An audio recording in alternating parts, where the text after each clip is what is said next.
Yes sir. जी sir, office में ही।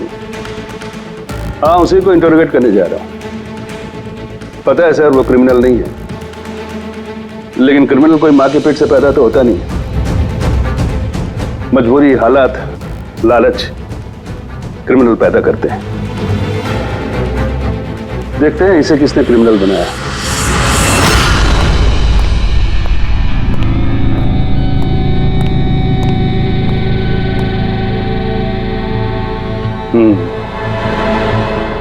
अब ये केस सीआईडी नहीं, क्राइम ब्रांच को सौंप दिया गया है।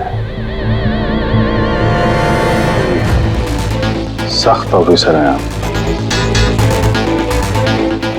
फिर तो तुम समझ गए होगे। थोड़ी सी भी ढील मैं तुम्हें दूंगा नहीं। कानून सबके लिए बराबर होता है सर। अगर मैंने गुनाह किया है तो सजा का उतना ही हकदार हूं जितना कि कोई आम मुजरिम। विक्रांत को क्यों मारा तुमने? उसे मारने की कोई वजह नहीं थी मेरे पास। अच्छा, तो फिर गोली क्यों चले? पता नहीं, बस चल गई। चल गई? चल गई मतलब? ट्रिगर पे उंगली रख के ट्रिगर दबाया था ना तुमने? मैं सिर्फ उसको डरा रहा था। डरा रहे थे, लेकिन तुम वहां करने क्या गए थे? पुलिस उसे कोर्ट ले जा रही थी ना?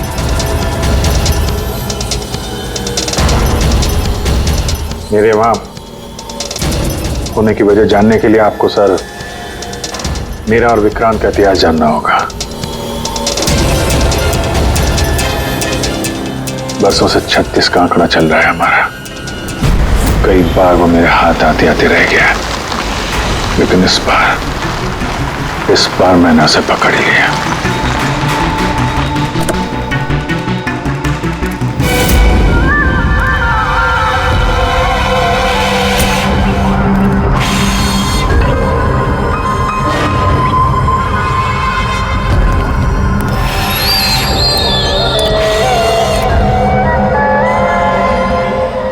माल लाया? जी, आपने जितना बोला था उतना है।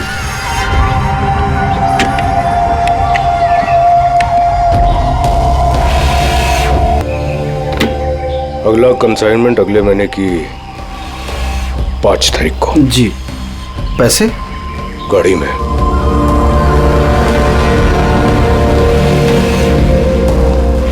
क्या बात है, इतना पसीना क्यों आ रहा है? पसीना? नहीं तो। जो स्कूल में तुझे एडमिशन नहीं मिला था ना, उस स्कूल का हेडमास्टर था मैं। क्या छुपा रहा है? नहीं, कुछ भी नहीं। ओह, तो ये बात है। किसने भेजा? सीआईडी को बुलाया तूने? विक्रांत को धोखा देना बहुत महंगा पड़ेगा तुझे।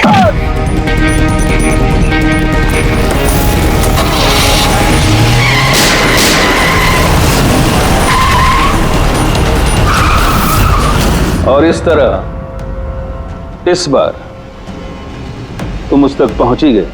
हाँ, लेकिन हमेशा की तरह इस बार भी विक्रांत के नसीब में जेल की सलाखें नहीं लिखी थी। नामी गिरामी अपराधी विक्रांत ने सरकारी गवाह बनने का फैसला कर लिया है। वो मकरंद के खिलाफ अदालत में सारे सबूत देगा और इसके बदले अदालत उसकी सजा काफी हद तक माफ कर देगी। इन अपराधियों को पकड़ने के लिए हम लोग दिन रात एक कर देते हैं, अपने खून पसीना बहाते हैं। क्या इसलिए कि अदालत उनको दोबारा जुर्म करने के लिए छोड़ दे? अब अदालत को दोष मत दो अभिजीत। वैसे भी मकरंद के खिलाफ उनके पास ज्यादा सबूत थे नहीं, और हमारा काम मुजरिमों को पकड़ना है, ना कि उनकी सजा तय करना। यार, तो तुमको क्या लगता है, इसको छोड़ना सही है? अब सही तो नहीं है, पर हम लोग क्या कर सकते हैं, हैं?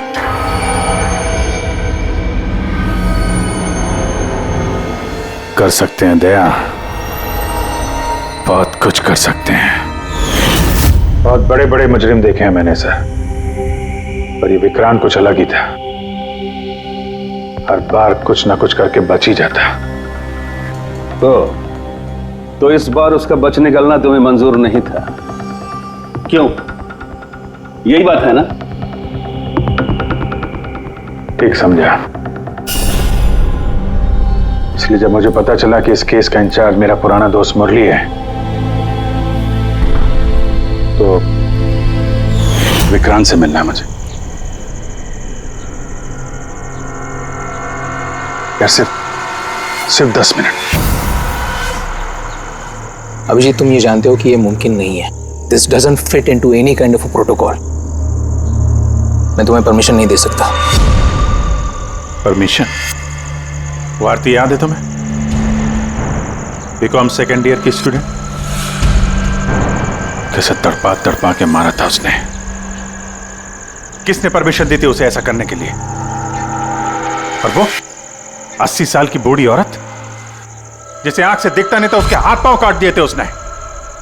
एक 8 साल के बच्चे तक को। अभिजीत, मैं उसकी पूरी केस हिस्ट्री को जानता हूं। फिर तुम ये भी जानते होगे किसी भी जेल में 15-20 दिन से ज्यादा नहीं टिकता ये विक्रांत। यार मेरा उससे मिलना बहुत जरूरी है। एक लड़की का किडनैप हो गया, पिछले 2 महीने से नहीं मिल रही है। सिर्फ विक्रांत जानता है कहां है वो। यह लड़की की जिंदगी का सवाल है, समझो यार, सिर्फ 10 मिनट। ठीक है, लेकिन सिर्फ और सिर्फ 10 मिनट। तो इस तरह तुम विक्रांत की वैन तक पहुंचे, लेकिन तुम्हें तो सिर्फ उस लड़की के बारे में जानना था ना? ये सब कैसे हुआ? ये सच है सर, मैं सिर्फ लड़की के बारे में जानने गया था, मगर 5 मिनट का टाइम दे रहा हूं। दिमाग पे जोर डाल ले और अच्छी तरीके से हिला ले। आरजू कहां है? आरजू? कौन सी आरजू? किसकी आरजू? मैं नहीं जानता किसी आरजू को। वही लड़की जिसे तूने किडनैप कर रखा है। ओह सॉरी, भूल गया था। कहां रखा है उसे? जानता है अभिजीत, पिछली बार भी मैंने एक लड़की को किडनैप किया था, फिर भूल गया था। फिर अचानक 2 महीने के बाद मुझे याद आया, तो फिर जाकर देखा कि उसकी लाश कुर्सी से बंधी हुई थी और उसकी लाश पर मक्खियां भिनभिना रही थी। और अब आरजू का भी वही हाल होने वाला है। ऐसा कुछ नहीं होगा।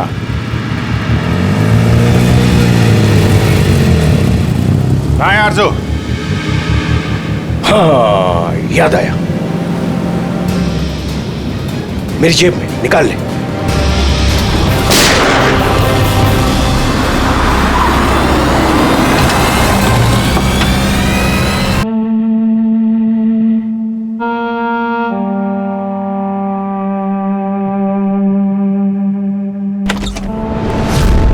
माय गॉड, ओह गॉड,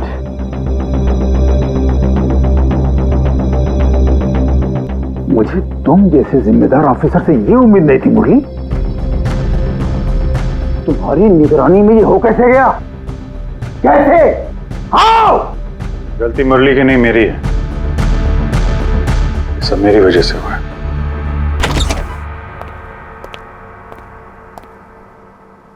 वाह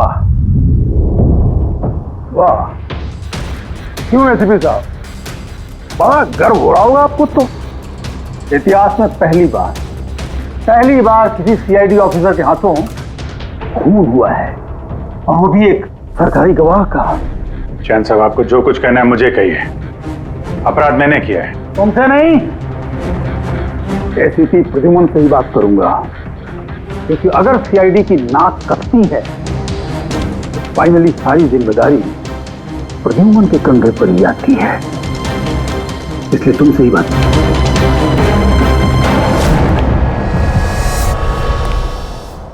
कैसे हुआ ये सब? पता नहीं सर कैसे हो गया। मैं तो सिर्फ उसे गन दिखा के डरा रहा था सर। गोली चलाने का कोई इरादा नहीं था सर मेरा।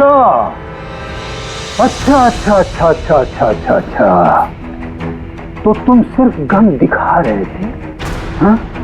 और गन अपने आप चल गई। तुम सीआईडी ऑफिसर हो या कोई नौसिखिए? I mean amateur shooter. Ma'am, पहला सवाल, तुम वहां गए क्यों थे? जब कानून अपना काम कर रहा था तो तुमसे किसने कहा था बीच में टांग अड़ाने के लिए? जैन जी प्लीज, आप जरा शांति से बात कीजिए। अभिजीत एक सीआईडी ऑफिसर है, कोई राह चलता आदमी नहीं। देखो, अभिजीत मेरे लिए सिर्फ और सिर्फ एक मुजरिम है, मकरंद की तरह। हाँ, वैसे कितने रुपए लिए तुमने मकरंद से विक्रांत को मारने के लिए?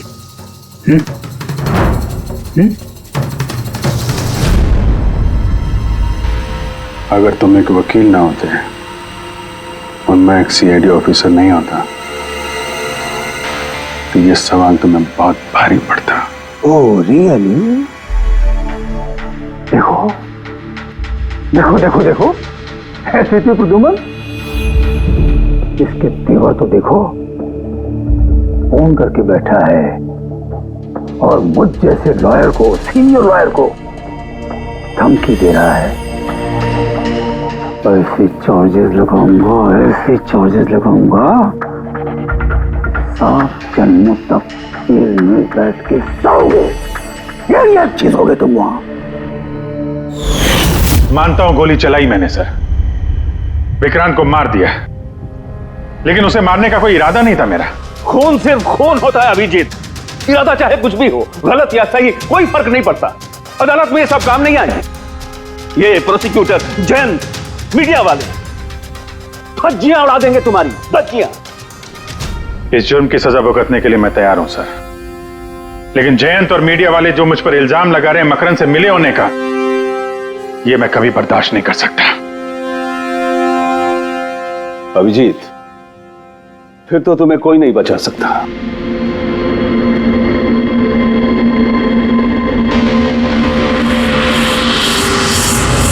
सारे सबूत और गवाह अभिजीत के खिलाफ है। यानी कोई उम्मीद नहीं है सर? कैसे उम्मीद है? अभिजीत ने खुद कन्फेस किया है कि गोली उसी ने चलाई।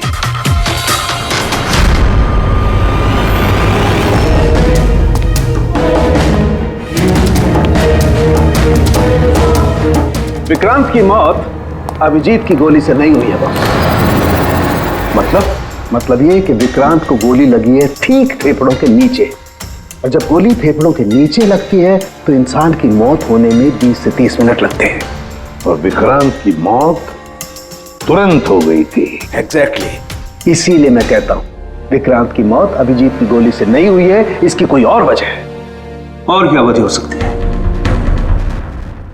उस वैन में ड्राइवर अभिजीत और विक्रांत के अलावा और कोई नहीं था। एक गोली चली, वो भी अभिजीत के गन से। उस वक्त वैन के अंदर कोई और नहीं था, और वैन के बाहर तो कोई और हो सकता है।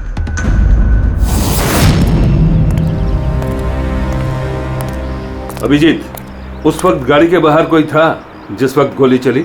नहीं, एक्चुअली पता नहीं, क्योंकि मेरा पूरा ध्यान तो विक्रांत पे था। अभिजीत, ठीक से याद करके बताओ, गोली चलने से पहले क्या हुआ था? कुछ अजीब हुआ था? कुछ भी? गोली चलने से पहले मैं विक्रांत से बात कर रहा था और हाँ, अचानक वैन को झटका लगा, गाड़ी हिल गई और विक्रांत भी थोड़ा गिर गया, मेरा भी संतुलन बिगड़ गया और गोली चल गई। एक मिनट, झटका लगा? किस तरह का झटका? जैसे सड़क पे अचानक से कोई गड्ढा आ गया, पूरी वैन हिल गई। लेकिन यहाँ तो सड़क बिल्कुल ठीक है, दूर दूर तक कहीं कोई स्पीड ब्रेकर भी नहीं है, स्मूथ। यहाँ गड्ढा कैसे आ सकता है? हाँ साहब, झटका लगा था, मेरी पूरी वैन यूं दाईं तरफ मुड़ गई।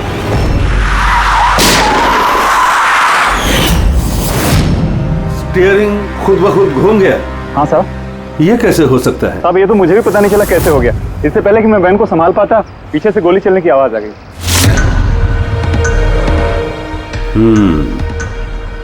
स्टीयरिंग व्हील का खुद ब खुद मुड़ जाना, गोली अपने आप चल जाना, सड़क पे कोई गड्ढा भी नहीं है। आखिर यहां हुआ तो क्या हुआ?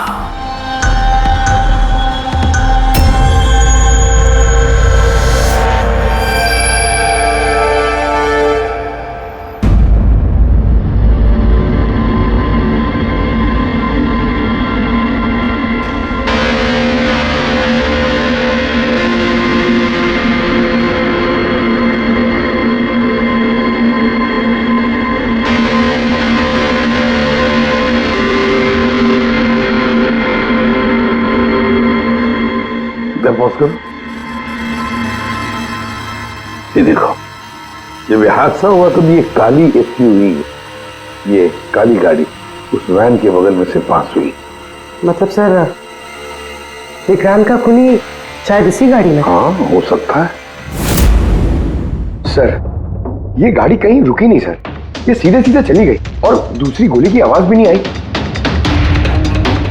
और एक बात नोटिस की तुम लोगों ने, 11:17 पर वो काली गाड़ी पास हुई वैन के बगल से और एग्जैक्टली 11:17 पर विक्रांत की घड़ी भी बंद हो गई।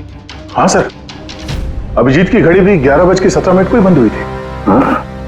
ये दोनों घड़ियों का एक साथ बंद होना और इस कार का ठीक 11:17 पे वहां से गुजरना, ये संजोग नहीं हो सकता। बिल्कुल सर, बिल्कुल सही कहा आपने, ये कोई संयोग हो ही नहीं सकता। जरूर कोई ना कोई राज छुपा है उस काले रंग के एसयूवी में जो अभिजीत की बेगुनाही साबित करेगा। तो यहाँ इस फुटेज में इस गाड़ी का नंबर तो दिख नहीं रहा है। इस जगह से 5 किलोमीटर दूर सर टोल नाका है, वहां के सीसीटीवी फुटेज से शायद इस कार की डिटेल मिल जाए। हाँ।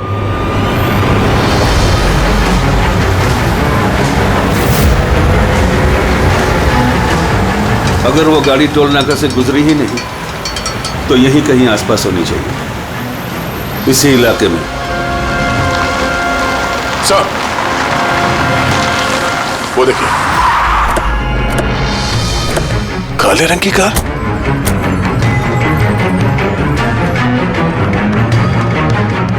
Oh no. फ्रेडी, जरा आगे चेक करो।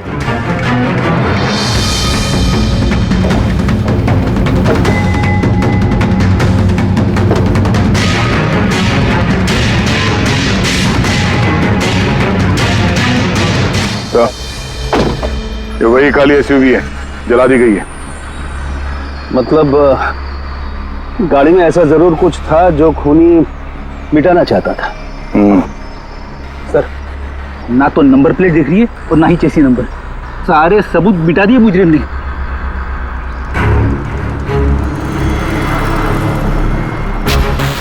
ओह, फिर एक काम करो, जरा आसपास पूछताछ करो, देखो किसी ने यहाँ पे कुछ देखा है क्या।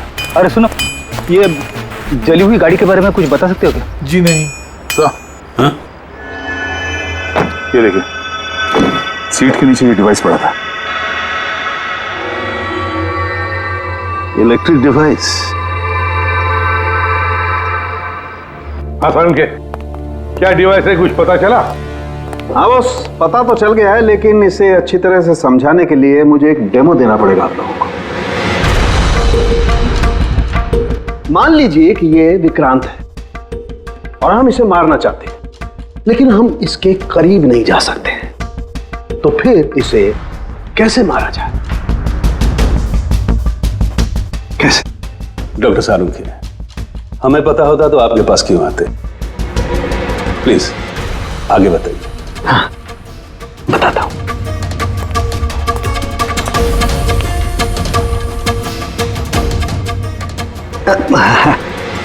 आप थोड़ा पीछे हट जाइए प्लीज। Thank you.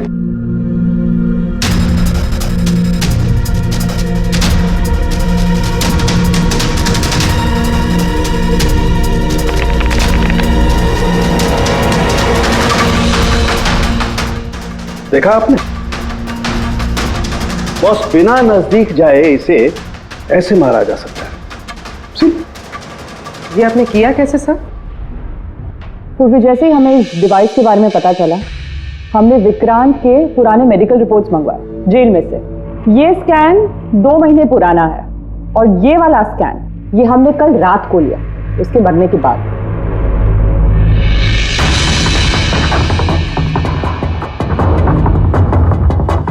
या साळुंखे, इस पहले वाले स्कैन में एक छोटी सी चीज अटकी हुई है वहां उसके सिर में। वही चीज इस 2 महीने बाद वाले स्कैन में शिफ्ट हुई है, हिल गई है, पीछे आ गई है। और ये छोटी सी चीज एक शार्पनेल है बॉस। यानी गोली का छोटा सा टुकड़ा। और फिर ये शार्पनेल वहां से इस तरफ शिफ्ट हो गया, जिस वजह से विक्रांत की सबड्यूरल हेमेटोमा यानी ब्रेन ब्लीडिंग की वजह से मौत हो गई।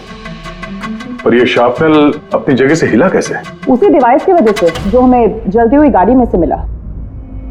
तो गोलियों के टुकड़े को हिलाने का डिवाइस ही है? सिर्फ गोलियां नहीं दया, इसने और भी बहुत सारी चीजें हिलाई, जैसे कि विक्रांत के हाथों की हथकड़ी, पुलिस वैन का स्टीयरिंग व्हील, दोनों की हाथ की घड़ी के कांटे, यहां तक कि अभिजीत की गन भी।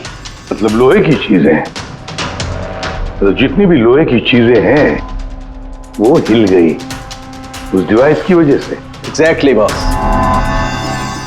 और लोहे का सबसे बड़ा आशिक है मैग्नेट, चुंबक। बॉस, ये है वो चुंबक जिसके जरिए मैंने इसे उड़ाया। यानी उस काली वैन में भी एक ताकतवर लौ चुंबक था, जिसकी वजह से पूरी की पूरी वैन दाईं तरफ चली गई और अभिजीत की मेटल की गन वो भी अपने आप चल गई। हाँ, और विक्रांत के सिर में जो अटका हुआ शार्पनेल का टुकड़ा है वो भी शिफ्ट हुआ। सर, इतनी प्लानिंग के साथ तो वही मार सकता है जिसे शार्पनेल के बारे में पहले से पता था, उसका कोई करीबी। मकरंद, मकरंद। मतलब अभिजीत सर बेगुनाह? No, not at all. इतनी जल्दी किसी नतीजे पे पहुंचना ठीक नहीं होगा। मकरंद के खिलाफ जब तक हमको पक्का सबूत न मिल जाए, कानून की नजर में अभिजीत ही दोषी है। मकरंद के खिलाफ सबूत तो वही देगा ना जो विक्रांत के सेफ हाउस के बारे में जानता था, वरना मकरंद को कैसे पता कि विक्रांत किस रास्ते से कोर्ट पहुंचेगा। और विक्रांत की खुफिया जानकारी सिर्फ मुरली और उसके बाकी साथियों के पास थी। आप लोग ऐसे सोच भी कैसे सकते हो सर कि हम में से कोई गद्दारी कर सकता है? जितने ईमानदार आप लोग हैं ना, उतने ईमानदार हम लोग भी हैं। विक्रांत को कहां और कौन से सेफ हाउस में रखा गया था ये सिर्फ आप लोग जानते थे और कोई नहीं। ये सच है ना? हाँ सर, नहीं पता थी। यहाँ तक हमारे घर वालों को पता नहीं थी, तो फिर हम बाहर वालों पे क्यों इल्जाम लगाएंगे? शायद पैसों के लिए किसी ने मकरंद को यह जानकारी दी हो। प्लीज साहब, हम भी पुलिस वाले हैं, जान की बाजी हम भी लगाते हैं। आप इस तरह इंफॉर्मेशन कहीं ना कहीं से तो लीक हुई है मुरली। हाँ सर, एक्चुअली मैं भी वही सोच रहा हूँ, क्योंकि सेफ हाउस में 24 घंटे सीसीटीवी कैमरे लगे हुए थे, तो अगर भी कोई बाहर वाला अंदर नहीं आ सकता। क्या कहा आपने? चाहकर भी कोई बाहर वाला अंदर नहीं आ सकता? हाँ सर। झूठ! बाहर वाला कोई भी अंदर नहीं आया था। हाँ? क्यों? I am sorry sir, actually Jain ji कभी कभी आते थे। कभी कभी जैन जी आते थे? Yes sir. और कभी कभी जैन जी किस लिए आते थे? क्योंकि जैन जी मकरंद को हर हालत में जेल तक पहुंचाना चाहते थे। अच्छा, कहीं ये जयंती वो गद्दार तो नहीं है? वैसे भी कुछ ही दिनों में रिटायरमेंट होने वाला था, आखिरी केस था उनका। सोचा होगा संन्यास लेने से पहले थोड़े बहुत पैसे बना लो। सर, हाँ सर, वाकई जयंत ने काफी पैसे बनाए। अभी 10 दिन पहले इसने पुणे में 10 करोड़ का फार्म हाउस खरीदा है। क्या? हाँ सर, ये रहे उस पार्टी के फोटोग्राफ।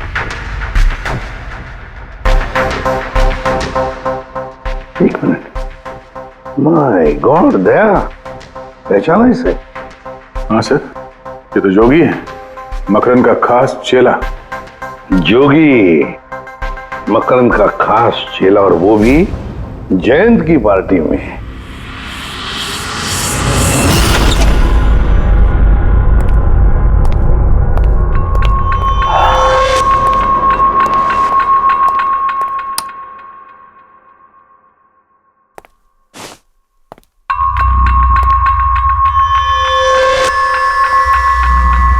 तुम यहां कैसे, और मेरे घर में घुसे कैसे? हाँ? मुजरिमों को उनके बिल से निकालने के लिए बिल के अंदर तो घुसना ही पड़ता है जैन साहब। मुजरिम मुजरिम मैं हूं या तुम? मैं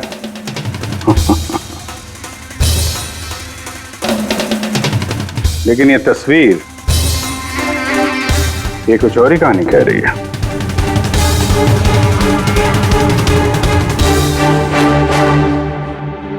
नो, आई डोंट नो, मैं नहीं जानता इसको। नहीं जानते? कमाल है, बहुत भोलेपन का नाटक कर रहे हो जैन साहब।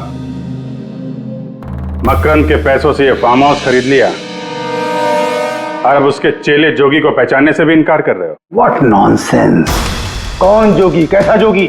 मैं किसी जोगी वोगी को नहीं जानता। अगर नहीं जानते तो ये जोगी तुम्हारी पार्टी में क्या कर रहा था? देखो, मेरी पार्टी में 400 से ज्यादा लोग आए थे, अब मैं हर एक को तो नहीं पहचानता ना। और रहा सवाल मेरे फार्म हाउस का, तो मेरी जिंदगी भर की खून पसीने की कमाई है, समझे? मकरंद की बात कर रहे हो ना तुम? वो देखो, उस केस में उसके खिलाफ सारे सबूत मौजूद हैं। विक्रांत ने मरने से पहले मुझे सारे सबूत सौंप दिए थे। मकरंद को तो मैं फांसी पर लटकाऊंगा और साथ में तुम्हें भी। लाइट हो क्या हुआ? स्विच तो ऑन है, हुआ क्या लाइट को?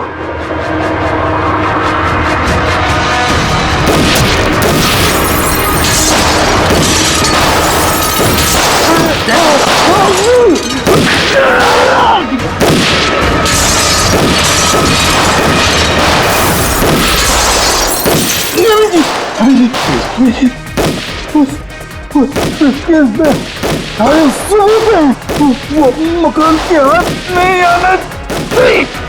जैन जी,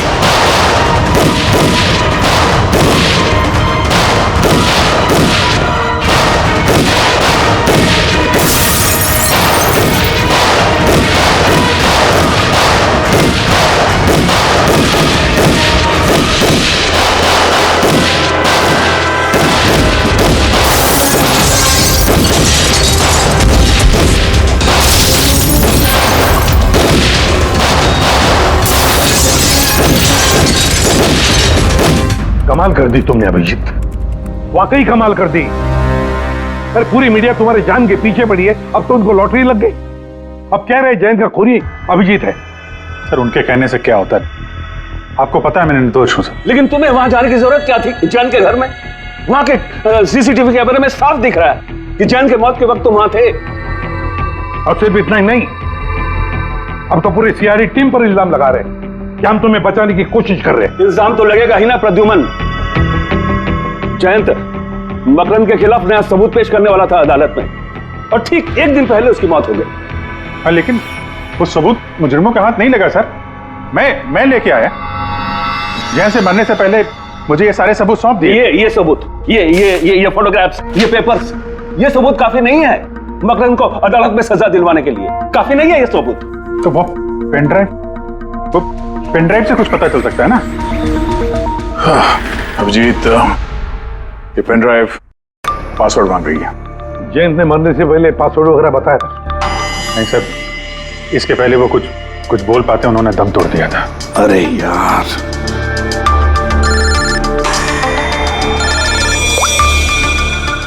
हेलो, हाँ पूर्वी। अच्छा, ओके, ठीक है सर। पता चल गया जोगी को जैन जी की पार्टी में कौन लेके गया था। कौन लेके गया था? खुद जैन जी की पीए सोनल।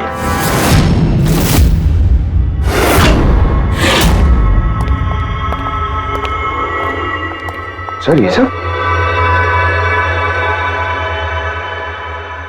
सोनल, सोनल, पूरी तेरे ऊपर चेक कर।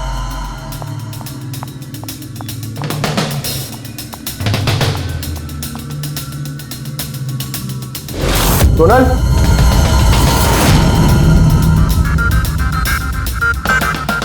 सर अंदर तो कोई भी नहीं। सर कोई नहीं होगा।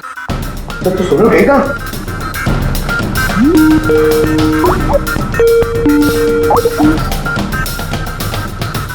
Video call?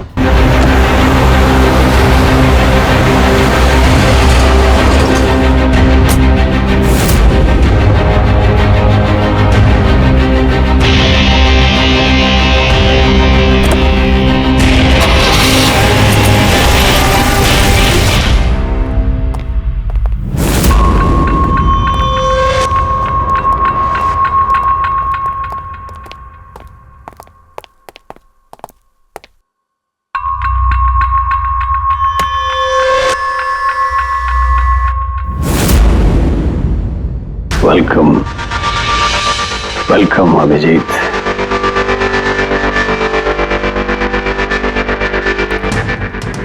मकरंद के आशियाने में तुम्हारा स्वागत है।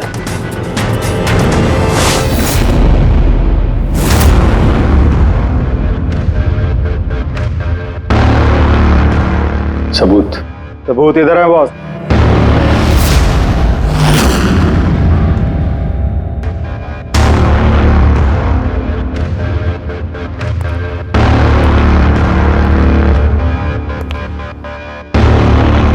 मकरंद, सबूत तुम्हें मिल चुका है, अब सोनल को जाने दो। यस। वैसे भी वो कहते हैं ना कि मरने वाले की अंतिम इच्छा अधूरी नहीं रहनी चाहिए। सोनल को बुलाओ।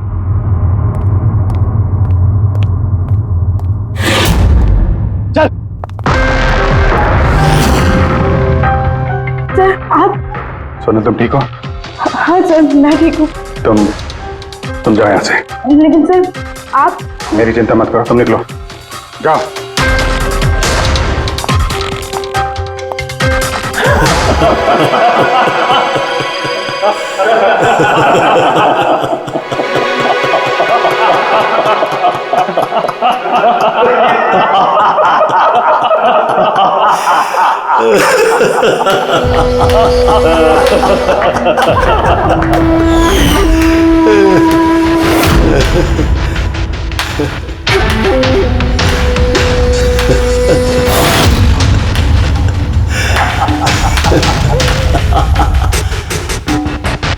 सोनल, तुम भी?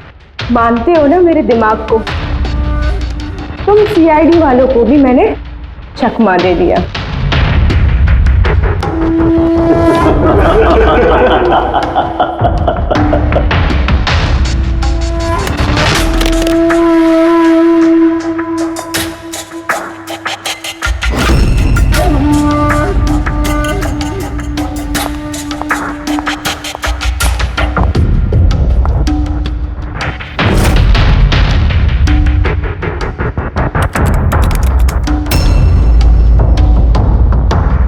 मुझे पता था जयंत यही पासवर्ड रखेगा। Makram will die. Now, stop conversation. Start the operation.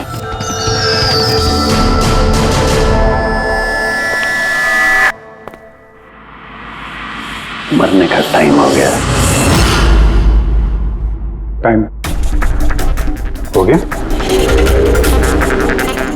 नहीं तो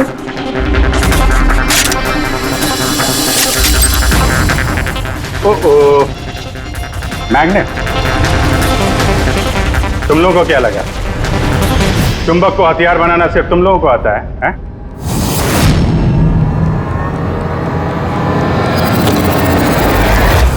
इस ब्रीफ केस में वैसा ही चुंबक है जैसा तुम लोगों ने उस गाड़ी में लगाया था विक्रांत को मारने के लिए। मकरंद, खेल खत्म तुम्हारा।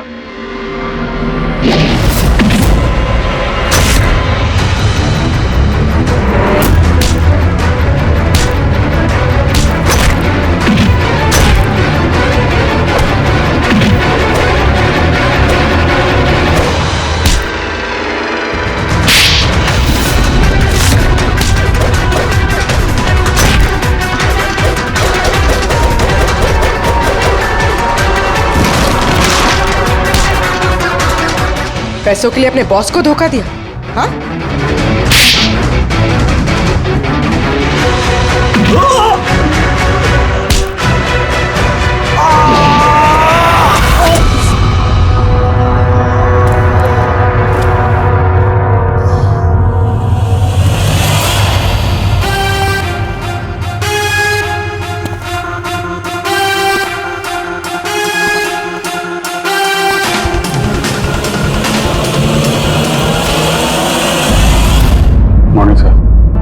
कॉन्ग्रेचुलेशन अभिजीत, फाइनली तुम पर लगे सारे इल्जाम आज धुल ही गए और एक बार फिर उसी गर्व के साथ तुम सीआईडी की ड्यूटी ज्वाइन कर सकते हो।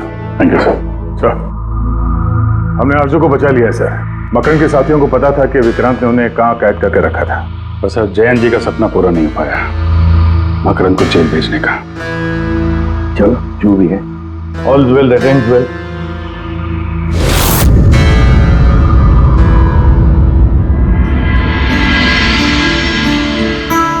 संभालो अपनी अमानत को।